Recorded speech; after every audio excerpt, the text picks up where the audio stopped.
La anticoncepción en los adolescentes. ¿Por qué es importante hablar de anticoncepción en adolescentes? No, no tengo miedo a equivocarme si te digo que en Colombia entre una de cada cuatro y una de cada cinco niñas adolescentes está embarazada o ya estuvo embarazada en algún momento de su vida. Eso es Imagínate. una cifra enorme. Así es. Entonces, ahora sí adentrémonos en el tema. ¿Por qué nos cuesta hablar de anticoncepción en adolescentes? ¿Qué nos falta? ¿Qué no estamos viendo y qué no estamos poniendo en la Ah, conversación? tú diste ahí justamente el clavo. El problema no son los adolescentes. La diferencia más grande no son los adolescentes en sí. La diferencia más grande es cómo esas culturas, esas familias, esos gobiernos manejan el tema del embarazo, de hablar de sexo, de hablar de enfermedades de transmisión sexual y de hablar de anticoncepción. Nosotros tenemos la tendencia en nuestra cultura a pensar que eso le corresponde al sistema o eso le corresponde al servicio, a los servicios de salud, eso le corresponde a alguien más, ¿no? Resulta que no. Entonces hay que tratar este tema porque el impacto que se genera en la sociedad es gigantesco. Enorme. No estamos atacando, como tú decías, a una sola persona con un trasplante de hígado, sino que estamos trabajando a una sociedad y a los hijos de esa sociedad y Cambiando una cultura y exacto, transformando una sociedad completamente. exacto. ¿Existen anticonceptivos especiales para adolescentes? Yo te diría que más que anticonceptivos especiales para adolescentes, existen consideraciones especiales para los adolescentes o en los adolescentes. Esto no solo se limita a recetar anticonceptivos, se requiere un cambio cultural completo. Ahora hablando de la anticoncepción, de los anticonceptivos puros en adolescentes. Lo primero, en torno al uso de anticonceptivos en la adolescencia, existen ahí sí que todos los mitos a los que me enfrento yo todos los días con respecto a por qué sí, por qué no darle anticonceptivos a los adolescentes es desastroso. Dentro de los mismos médicos yo encuentro a veces unas cosas que digo, esto no puede venir de un médico. O sea, ya está bastante difícil cambiarle la mentalidad a la mamá y a la niña. Bueno, a la niña no, los niños ellos no tienen problema, ellos se dejan enseñar. Pero a los padres y a la familia, cuando además te encuentras médicos que también están en contravía con respecto a la anticoncepción, para mí una cosa es la opinión, eso yo lo digo mucho. Una cosa es tener una opinión, eso está perfecto. Cuando tú opinas que algo está bonito, cuando tú opinas que algo Eso está es sabroso, subjetivo. eso es totalmente subjetivo y es totalmente irrelevante cuando estás hablando de ciencia, cuando estás hablando de medicina, cuando estás hablando de biología. Entonces, volviendo al tema de los mitos y eso, hay un montón de mitos en torno a esos, en torno a la anticoncepción en adolescentes. Lo primero que yo te digo es, si una persona tenga la edad que tenga, tiene la edad para tener relaciones sexuales, tiene también la edad para utilizar un método anticonceptivo. Punto. ¿Existen anticonceptivos que de preferencia se le formulan a los adolescentes más que a los adultos o que son más indicados en los adolescentes que en los adultos? ¿Existe esa comparación y esa diferenciación? No, yo te digo que no, la verdad te digo que no. Si hablamos de poblaciones tanto adultas como adolescentes sanas, ¿no? Inclusive, te digo, si es que hay alguna diferencia, hay que tener más precaución en los adultos que en los adolescentes. ¿Sí me explico? Porque generalmente los adolescentes están jóvenes, saludables, no tienen enfermedades concomitantes, no tienen problemas cardíacos, no son fumadores, obesos. Un montón de consideraciones que hay que tener en una persona cuando le das anticoncepción, sobre todo hormonal. Los adolescentes normalmente no, también, ellos están todavía en unas condiciones físicas muy buenas. Entonces un adolescente le puedes dar entre comillas cualquier anticonceptivo, cualquiera. Entonces en la anticoncepción, tanto en adultos como en adolescentes, las dos cosas más importantes que hay que considerar son la seguridad del anticonceptivo, es decir, qué tan peligroso es para mí que lo estoy usando, Sí. y la eficacia del anticonceptivo, es decir, qué tanto me protege de embarazarme. ¿Sí? Entonces, ¿cuál es el mejor anticonceptivo de acuerdo a eso? El que sea más seguro y el que sea más eficaz al mismo tiempo. ¿Sí? Entonces, en ese orden de ideas, cuando medimos los anticonceptivos disponibles por esos criterios y pensamos y tenemos sentado a un adolescente en consulta haciéndole una asesoría de salud sexual y reproductiva y anticoncepción, pues yo pienso, ¿cuál es el método anticonceptivo más seguro y más eficaz que se me viene a la cabeza? Pues en términos generales, normalmente son los métodos anticonceptivos reversibles de larga acción. Entonces, si tú me preguntas a una adolescente sana, saludable, estándar, que está empezando su vida sexual, ¿qué sería lo primero que le recomendaría yo utilizar como anticonceptivo? Un sistema intrauterino, ya sea liberador de levonorgestrel o metálico. Ok. Y ese complementado siempre con el condón, porque es que Claro. una cosa es el embarazo no deseado, el embarazo en adolescentes, y otra cosa es las enfermedades de transmisión sexual, que con Ujú. esos otros anticonceptivos pues no se está previniendo. Entonces, alguno de los tres y siempre el uso de Siempre. condón. Que es lo que llamamos doble protección. La protección anticonceptiva excelente, que la puedes lograr con un sistema intrauterino o con cualquier otro método anticonceptivo formal, tanto hormonal como no hormonal. Y la protección contra las enfermedades de transmisión sexual, que no solo es el condón, que además no protege 100% contra todas, protege mucho y hay que utilizarlo, sumaba a todo lo demás, ¿no? A todo lo demás que le enseñas al adolescente en la consulta, a cuidarse, a no ser promiscuo, a empezar la vida sexual lo más tarde posible, a venir a consulta con el ginecólogo por lo menos una vez al año, o más frecuentemente si presenta algún tipo de síntoma, a leer, a educarse, a un montón de cosas, a tener un proyecto de vida. Eso es lo más importante, ¿no? Porque la gente, la gente joven la ve uno como por el camino malo cuando no tienen proyectos de vida, ¿sí me entiendes? Cuando tú eres un niño o un adolescente y quieres ser el mejor futbolista o quieres llegar a ser astrónomo o quieres hacer alguna cosa, pues te enfocas en eso y te entusiasmas en eso y está bien, haces otras cosas y seguramente también tienes vida sexual, pero no se vuelve una conducta estereotipada en donde solamente te la pasas a veces embarrándola todos los días porque no tienes nada que hacer. Estás desocupado y desplaneado y pues tienes tu cuerpo y entonces a veces terminas enfermándote o embarazándote o las dos cosas. No, total. Y de la experiencia que tú tienes de pacientes adolescentes, ¿qué es lo que más frecuentemente te encuentras? ¿Cuáles son esas limitaciones que encuentras o en los papás o en los adolescentes en tu consulta para el uso de anticonceptivos? Por parte de los adolescentes, ninguna. O sea, a mí nunca una adolescente me ha dicho a mí, no, eso no, no creo en eso, me da miedo, qué tal que sea mal, nada, nunca, nunca, nunca jamás. Las adolescentes se dejan enseñar, se dejan guiar, se dejan educar, todo eso. Eso hay que aprovecharlo, pero hay que aprovecharlo bien, ¿sí? No para llenar la cabeza de cosas que no sirven y que no son útiles y que no son prácticas y que no tienen evidencia. Siempre viene la resistencia por parte de los papás o de los cuidadores, ¿no? Porque no siempre son los Sí. papás. ¿Y cuáles son? O sea, ejemplos así rápidos que vienen. Bueno, no, pues le va a formular a la niña un anticonceptivo porque tiene relaciones sexuales y no queremos que se embarace. No, pero ¿cómo le ocurre? Pues está muy chiquita, tiene 14 años, tiene 15 años, ¿cómo le va a formular? Eso no le hará daño, no será malo. Yo a veces me quedo pensando, bueno, lo primero es, yo jamás le formularía a alguien algo que yo sepa que le va a hacer daño. Y lo segundo que pienso es, a ver, un embarazo, o sea, si se embaraza, eso sí que daño, ¿sí me entiendes? O sea, ¿cómo le va a hacer daño el anticonceptivo? Lo que le va a hacer daño es el embarazo donde se embarace si no usa un anticonceptivo.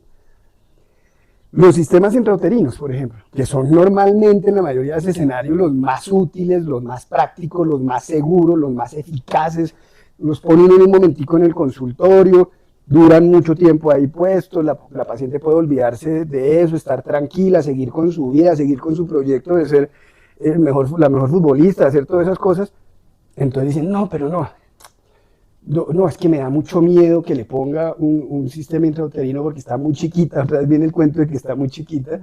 Mejor unas pastillitas, unos anticonceptivos orales. Bueno, pues a la luz de la evidencia y de la estadística, los anticonceptivos orales, de todos los métodos anticonceptivos que existen, en la mayoría de situaciones, son la peor opción de todas, a pesar de que más o menos la mitad de las mujeres que utilizan anticoncepción en el mundo están con anticonceptivos orales. Hoy en día, yo no digo que los anticonceptivos orales siempre han sido pésimos, ni digo hoy que sean pésimos, pero hoy en día son los últimos de la anticoncepción eficaz, son los últimos de la fila que yo formularía a casi cualquier persona. ¿Por qué razón? Primero porque son hormonales. Okay. Yo no quiero satanizar las hormonas no son malas y las necesitamos y las usamos mucho. Pero hay circunstancias en las que si no son necesarias o no son obligatorias, es mejor no usarlas, en especial Las que más se usan, que son los anticonceptivos orales combinados, que se llaman combinados porque combinan dos hormonas, progesterona y estrógenos. La progesterona no tiene mayor problema, es una hormona muy segura. Los estrógenos son de mucho cuidado, Okay. porque los estrógenos tienen efectos metabólicos, hematológicos importantes en el cuerpo, que en algunas personas pueden llegar a ser peligrosos si se asocian a otras cosas. Entonces, por ejemplo, personas que tienen condiciones en la sangre que hacen que su sangre coagule mucho, hipercoagulabilidad. Si le das estrógenos, coagula mucho más y le puede dar un tromboembolismo pulmonar, un infarto. Las pacientes que son obesas, que son fumadoras, que son hipertensas, que tienen insuficiencia venosa periférica. A ellas no se les recomiendan las No, pastillas no, anticonceptivas. es un riesgo muy grande porque pues todas esas cosas que dije, todos esos antecedentes, aumentan el riesgo cardiovascular. Y si le suman los estrógenos, lo aumenta aún más. Entonces, los casos que oyes de gente que no, le estaba tomando unos anticonceptivos y le dio un tromboembolismo pulmonar. La mayoría de veces esa paciente nunca había recibido ese medicamento. Okay. Le fue formulado equívocamente, o lo que suele suceder que es que se le lo recomendó una amiga. Sí. Exactamente. Entonces decías que existen un primer grupo de anticonceptivos, Ujú. que mencionabas estos tres que explicaste. ¿Qué otros anticonceptivos hay? Y que estos primeros son los que más recomendarías a los adolescentes, a las adolescentes, cuando inician su vida sexual. ¿Qué Ujú. otras opciones existen? Sí.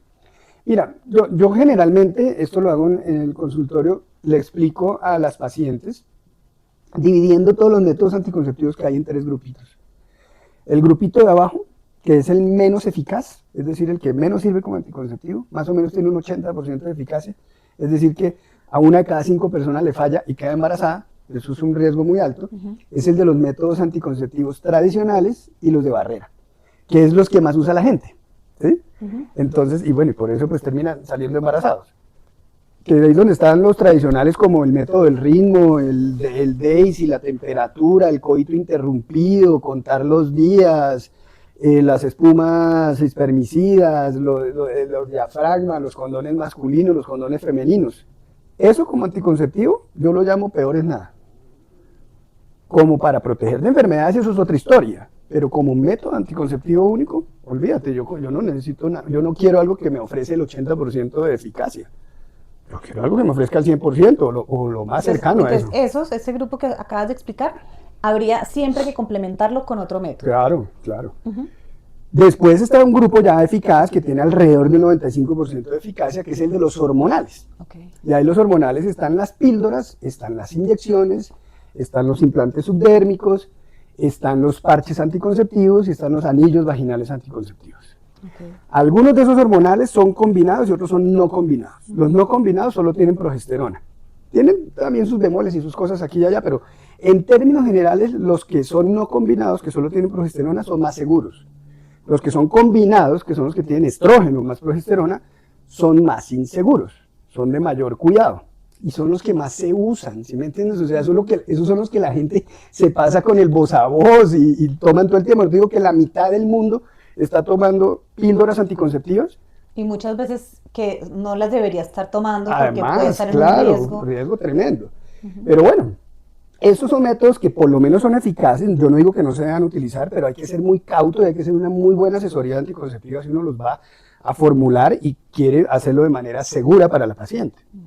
Y los métodos o el grupo más eficaz de todos fue el que te dije, que es 99.5% eficaz, que es donde están los sistemas intrauterinos metálicos, los sistemas intrauterinos liberados de levonorgestrel y los implantes subdérmicos.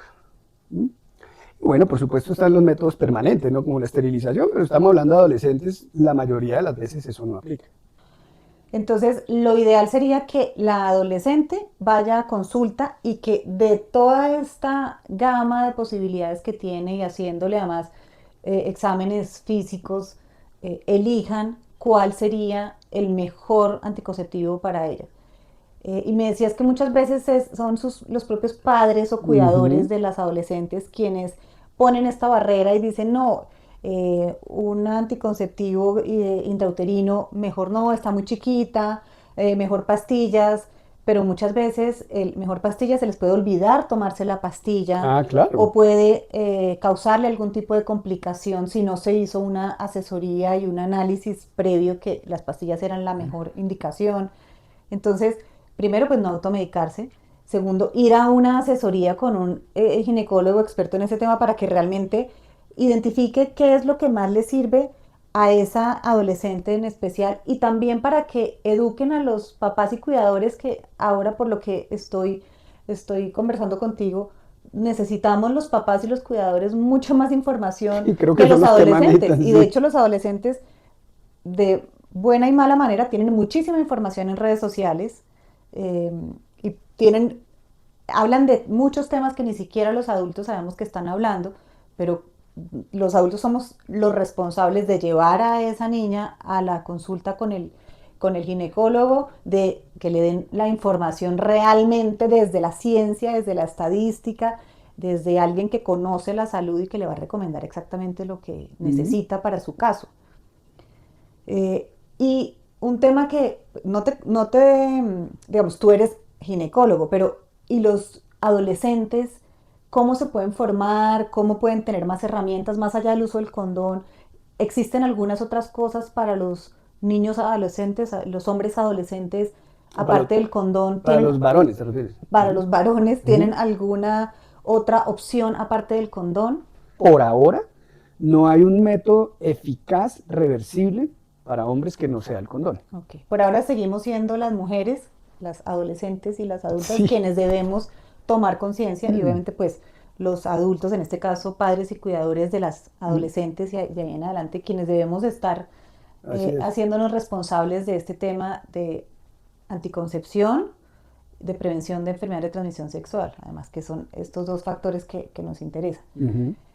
Y ya para cerrar, ¿qué crees que podríamos hacer como sociedad para que se difundiera un poco más tanto la información como el uso? Por ejemplo, los costos de la anticoncepción, la información sobre las diferentes opciones que tienen las adolescentes para utilizar o mayor difusión de la necesidad de utilizar esto o cambiar el chip, que es muy grande esta tarea titánica de cambiar el chip como sociedad y de entender que si la sexualidad existe en la adolescencia, pues la otra cara es hagámoslo bien, Ujú. hagámoslo previniendo un embarazo, previniendo una enfermedad de transmisión sexual para que sea un sexo seguro y consentido. Ujú. Mira, yo creo que con esto que estamos haciendo estamos aportando nuestro granito de arena en ese sentido. Y te lo voy a decir basado en un estudio muy interesante europeo que también se llevó a cabo después en Latinoamérica, en Brasil y alrededores. Se llama el estudio TANCO. Y ese es un estudio en el que se le aplicaron encuestas con relación a este tema a usuarios de anticonceptivos y a los prestadores de salud que formulan o recetan o aplican cualquier método anticonceptivo disponible. Y esto arrojó unos resultados súper interesantes, porque hay datos, por ejemplo, como se le pregunta a los adolescentes dónde obtienen la información sobre anticoncepción en su mayoría. Y los adolescentes contestan como, algo así como el 85-90% en línea, en redes, ¿sí me Ujú. entiendes? A los prestadores de salud les preguntan que si ellos creen que sus pacientes a las que les formulan adolescentes, a las que les formulan anticonceptivos, alguna vez toman la píldora del día después. Porque se supone que si tú estás con un método anticonceptivo no deberías necesitar la píldora del día después. Si la estás utilizando es porque crees que estás usando mal tu método O anticonceptivo porque o lo porque lo usaste. estás usando o porque no lo usaste. Ujú. Entonces ellos dicen números así como, sí, pero yo creo que por ahí el 20% de mis pacientes. Y cuando le preguntan a las pacientes dicen, el 80% dicen que lo tienen que hacer.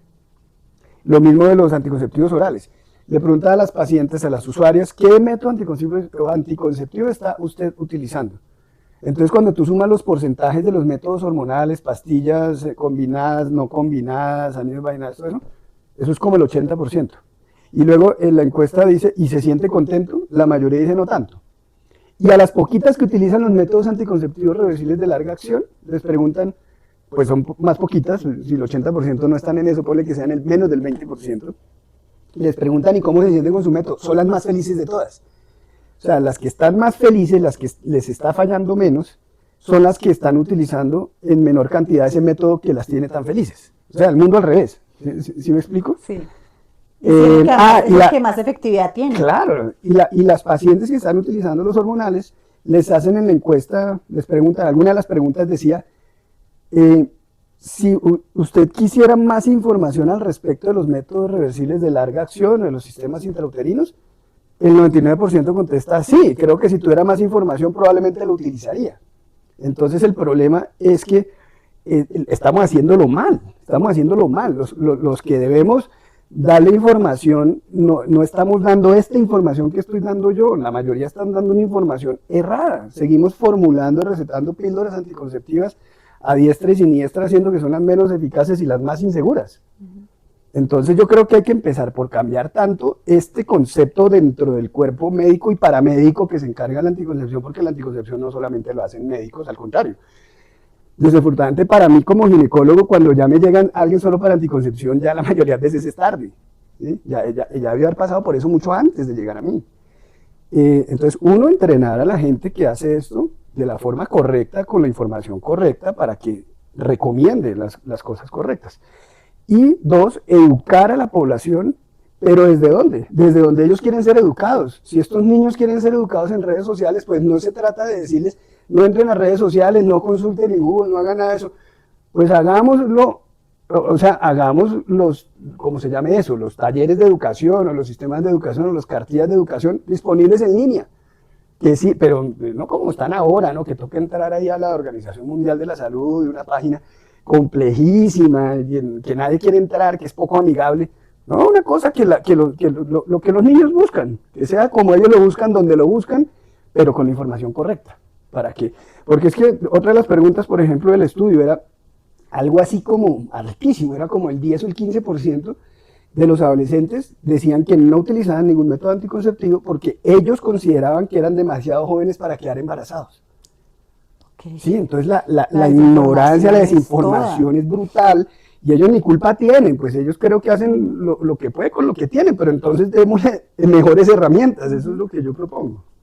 No, total. Y si estos son los espacios y si en redes sociales tienen información, que busquen también las personas expertas que son quienes dan esa información. Y que ojalá además el cambio de mentalidad sea también en sus papás y cuidadores quienes tengan la valentía de llevarlos a una consulta y la generosidad y el amor de llevarlos a una consulta y enfrentar un tema que nos debería ocupar a todos y que nos toca a todos porque la vida sexual tarde o temprano se va a comenzar y más temprano que tarde porque la mayoría de las personas comienzan su vida sexual alrededor de la adolescencia y la juventud. Como empezamos diciendo, o sea, no podemos seguir tapando el sol con la mano. O sea, si el 50% de las niñas colombianas de 15 años o más ya iniciaron su vida sexual, pues eso es un hecho, o sea, eso es una realidad. No es como que entonces hagámoslo que esto no está pasando, no, es una realidad. A los 20, a los 25. Entonces, No. si mi hija está en esas, pues no se trata de amarrarla a la pata de la cama ni castigarla, eso no se puede hacer nada de eso, hay que educarla, hay que enseñarle, es así de sencillo. Exacto. Yo sé que no es sencillo, pero pero nos es toca lo que hay que hacerlo, hacer. es lo responsable, lo que nos compete como adultos. Y es darle esas herramientas a esas adolescentes y entender que esa es la realidad, que de esa realidad es la que hay que partir. Entonces démosle las herramientas, llevémosle al ginecólogo, expliquémosle cuáles son los métodos. Si nosotros como padres o cuidadores no lo sabemos, pues en la consulta se van a revisar todas las opciones y seguramente esa adolescente va a salir de ahí transformando su mente, entendiendo que eso es lo que le va a ayudar a cambiar su calidad de vida. Así es. Bueno, gracias. Muchas gracias por la entrevista.